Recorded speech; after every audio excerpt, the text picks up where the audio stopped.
Vesely, the defending champion, opens his account here. Always very useful for these big men to launch a massive early throw. Well, that's under 80 metres.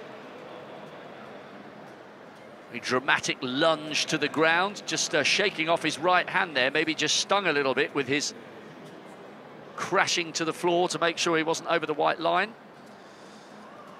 Yeah, it's a bit similar to Pikamaki, really, when he throws. But one of the facts that we've got to take into consideration is no wind at all here in the Olympic Stadium. Some of the javelin throwers like to throw into a wind or with a wind behind them, but absolutely still here. So it's all to do with the arm and trajectory. No influences as far as the wind are concerned. This is Hoffman. 86-14 in qualification. A great platform for his attempt at a first global medal. Massive roar from the huge man. Well, just like Vesely, it's dropping shy of the 80-metre line.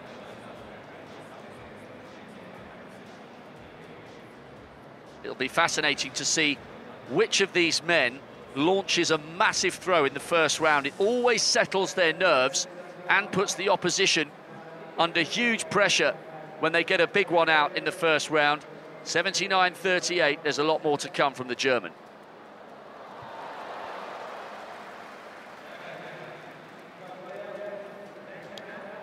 Diego. The way he's gone about mastering his craft has won him a lot of support around the world. So, the Commonwealth champion, the African champion, the furthest throw in the world this year. The Kenyans have already had a fabulous 5.5 days. Is it about to get even better?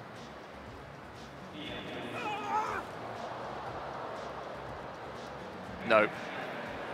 Way, way down. He doesn't even want that measured. He's walked across the white line.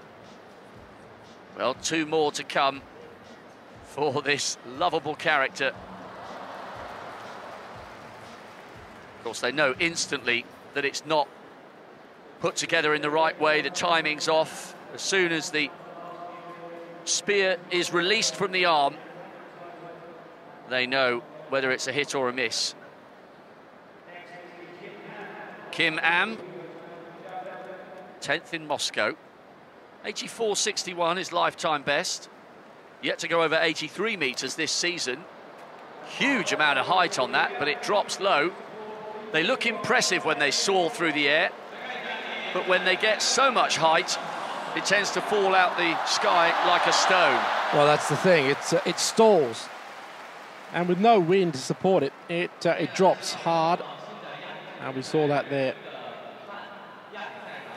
Incidentally, if you just heard an enormous roar, it was an early clearance for one of the Chinese athletes in the women's pole vault final. 77-38, little shrug of the shoulders there from Kim Am. Raihoe Arai. Now, a little addition to the pressure for the Japanese thrower. The Japanese Athletics Federation have decreed any of their athletes finishing in the top 8 here in the Bird's Nest will secure automatic qualification for their Olympic team next year. That's quite some prize.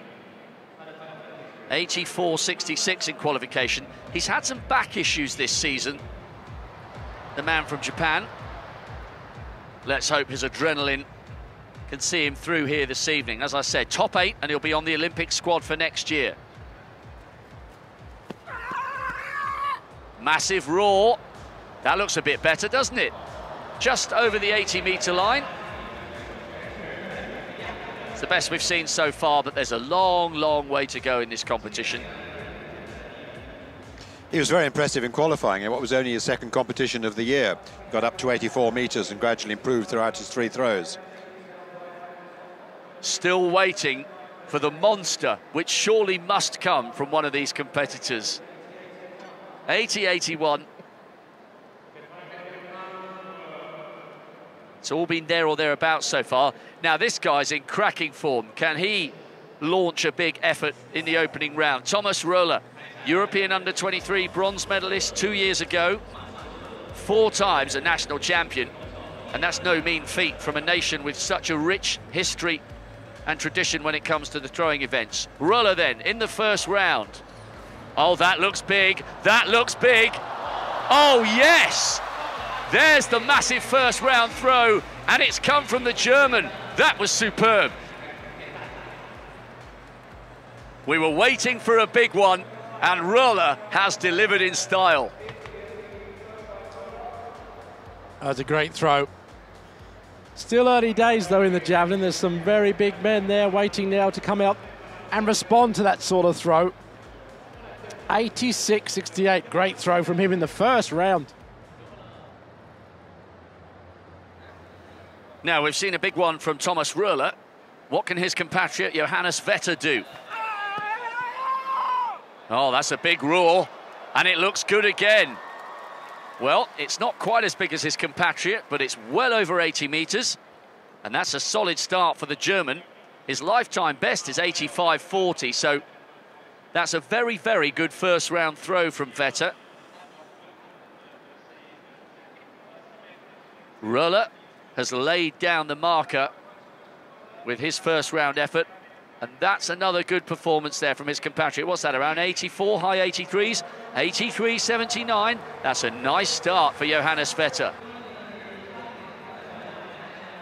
Now, Pitkämäki, one of the pre-event favourites, world champion in Osaka. Look at the acrobatics from him, that's familiar. He always does that. That's around about the same distance that Vetter has just achieved. So it's a solid start for Pitkämäki, but nothing spectacular yet.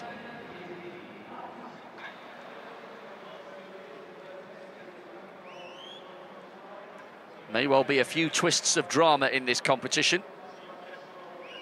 Remember, Jago had the bronze in his hand 2 years ago and had it snatched away in the last round. 83.45, Pitkämäki will hope for more. El Said, he was 7th in that great final in Russia 2 years ago. World Junior silver medalist back in 2008. He's gone over 89 metres. He's an absolutely enormous man. That's a really good throw. Well, Ruller has the lead at the moment, courtesy of that 86.68, and that's a cracking effort from the Egyptian. It looks around about 86 metres or high 85s. Yes, grits the teeth. Those huge arms are aloft. 86.07, what a time to produce a season's best.